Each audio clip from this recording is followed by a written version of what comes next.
Hello ladies and gentlemen, my name is Phil and welcome to Grounded, the series which looks at airlines of yesteryear. This episode will take a look at Air Scandic.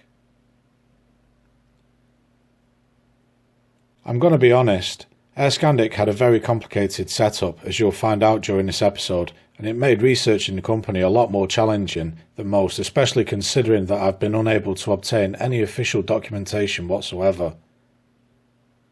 I've had to put this episode together based on contemporary information, magazine articles and personal experiences.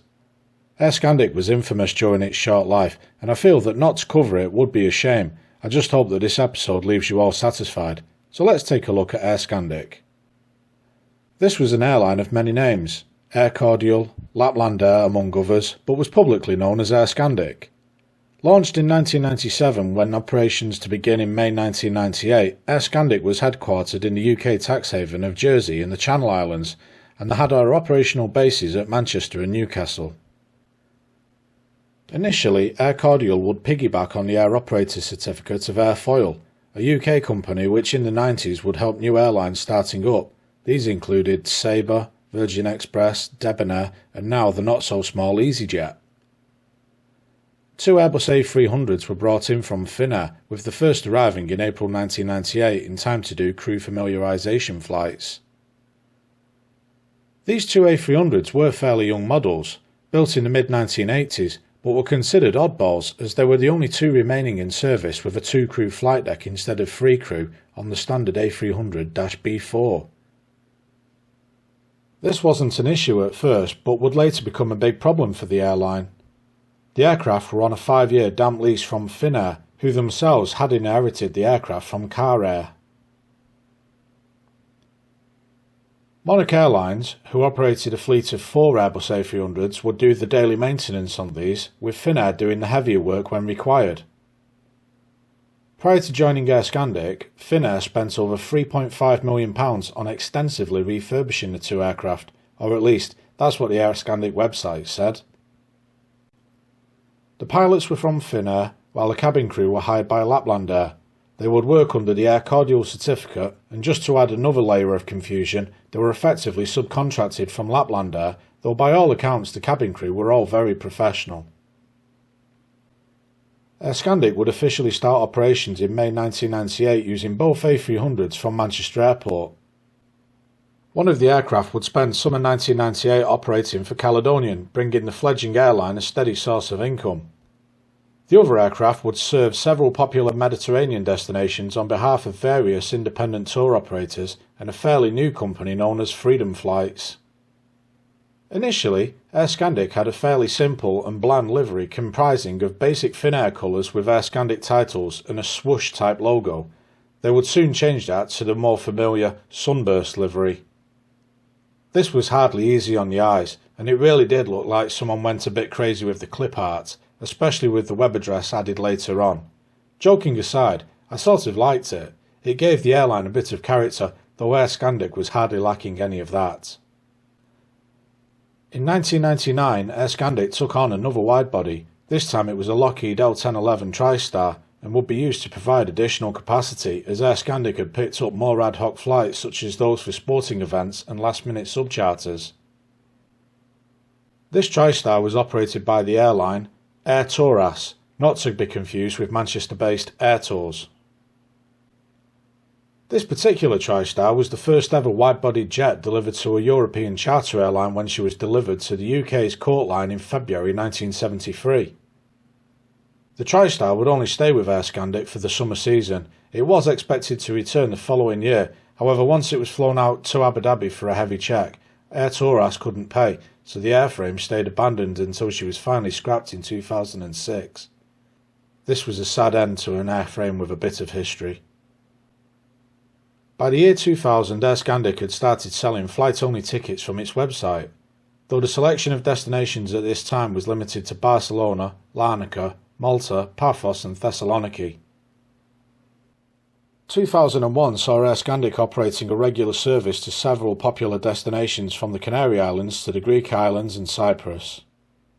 From 2003, Finnair would operate some Boeing 757s for Air Scandic. Based in Newcastle and Manchester, they would be in full Finnair livery and were regularly rotated amongst the parent's fleet. 2004 would see Air Scandic offer flights from more UK airports including Belfast, Glasgow, Birmingham and Gatwick. These were served with a mix of the 757 and an MD-83, which was operated by Fly Nordic. They were formerly known as Nordic East and previously owned by Gunnar Olsen, but more on him later. Air Scandic would branch out into long-haul flying from 2004. They introduced Orlando Sanford, with flights from Manchester, Newcastle, Glasgow and Belfast. These were all on the Finnair 757 and would require an advertised fuel stop in Gander. What is odd though, is that these flights were only for a short period of time from June to early September. For instance, there were only 6 flights from Manchester, 4 from Newcastle and 4 from Belfast.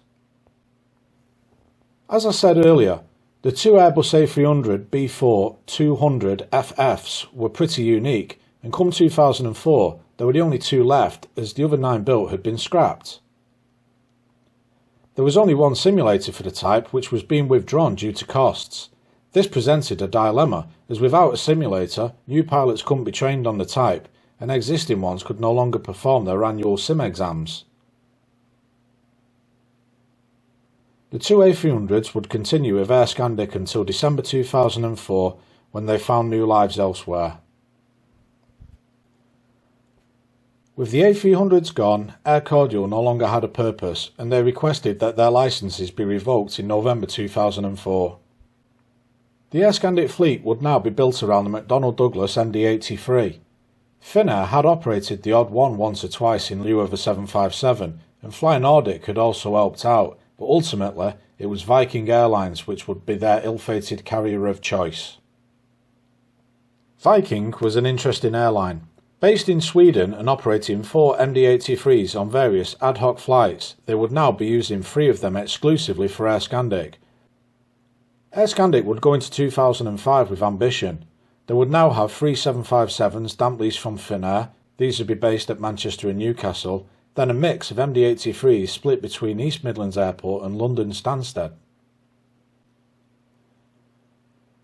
Viking would operate 2 of the MD-83s with JetX operating the other. Air Scandic would also utilise capacity on other carriers too, with XL Airways operating a number of flights on their behalf from Newcastle and Bristol.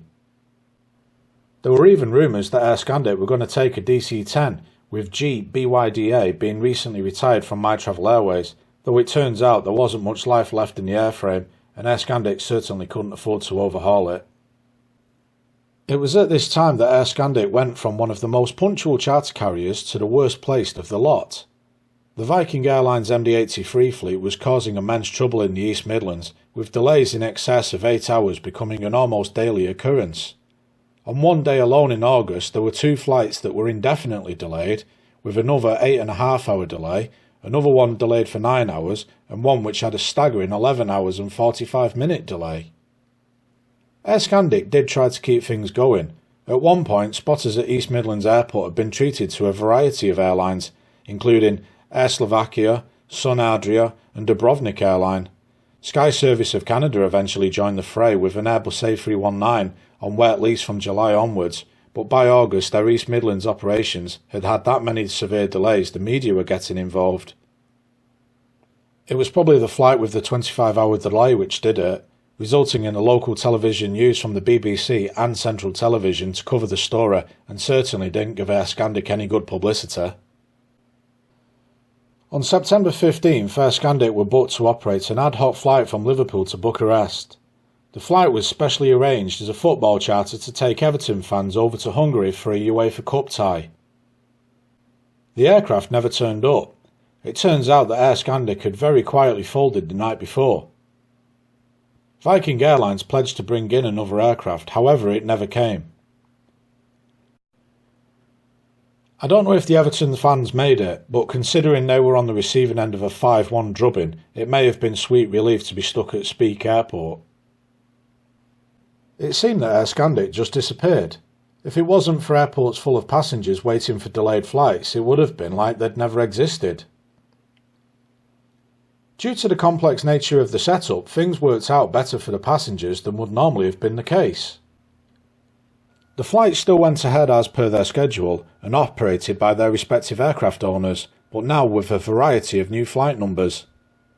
The SCY of Air Scandic was replaced by the XLA of XL, AY of Finnair, or for the poor souls of East Midlands, EUK of Air Atlanta Europe.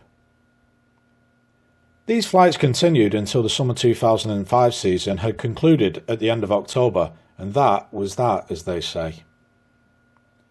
So, what went wrong? It's hard to see how Air Scandic failed to make money. As long as they sold the seats at a good price and filled the flights up, they should have been raking it in. They had very little overheads, and the aircraft were operated by other carriers, effectively chartered in by Air Scandic, so the majority of the operating costs would lie with the airlines. Even the associated costs from the delays are, in theory, at least the responsibility of whoever was responsible for operating the aircraft in question. As Air Scandic was part of a complicated setup, not to mention based offshore, it's made it almost impossible to obtain any financial records for the company. My theory is that unless something seriously untoward was happening, it was simply a case of them quietly pulling the plug due to losing future business thanks to all the delays and bad publicity. Okay, but what's the story with the ownership? From Air Scandic's own and rather unique website, the company was incorporated in Finland in 1997. A November issue of Flight International named Gunnar Olsen as one of the men behind the new venture. He had previously set up Nordic East, later known as Fly Nordic, however sold that airline earlier in the year. There was certainly a strong Finnish connection throughout the airline's existence, as the two Airbus A300s that Air Scandic had initially operated were leased from Finnair, having been inherited from Car Air. Finnair also operated some Boeing 757s for Air Scandic, however there were also a number of other names knocking around. Air Foyle were involved in helping Air Cordial establish its own air operator certificate. Air Cordial had the two Airbus A300s on their certificate leased in from Finnair. The cabin crew were employed via Lapland Air and trained in accordance with the Air Cordial AOC. Air Scandic was the trading name for the whole operation. Interestingly enough, Air Cordial was officially incorporated on the 7th of July 2000, 2 years after Air Scandic began operations. Air Scandic themselves were officially registered in Jersey, a British Crown dependency, and aside from the Finnish connection, had the involvement of a husband and wife team whose initials are in the registration of one of the A300s, G-SWJW. What happened next? Well, Finnair is still doing well. Aside from that, it all went pretty pear-shaped. Lapland Air and Air Scandic ceased trading. Viking Airlines went on to build a stronger relationship with the managers at the newly rebranded XL and would expand rapidly following XL's demise in 2008, taking on a fleet of 737s and launching a Greek subsidiary until they too ceased operations in 2010. Air Cordial rebranded as Ocean Sky UK Limited on the 30th of January 2006 and would undergo several restructuring programmes complete with a renewal of the board of directors in 2010. Things wouldn't work out and they voluntarily appointed liquidators on the 5th of October 2012. They were officially dissolved on the 18th of February 2019. There's a happier story for the A300s, however. Following their 5 years with Air Scandic, they both went to Turkey before moving on to Iran.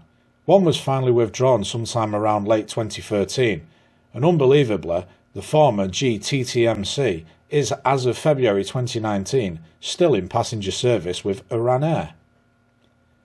How they got around the issues with the uniqueness of the two and the lack of the simulators I do not know. However, if you want to fly on one, you know where to go.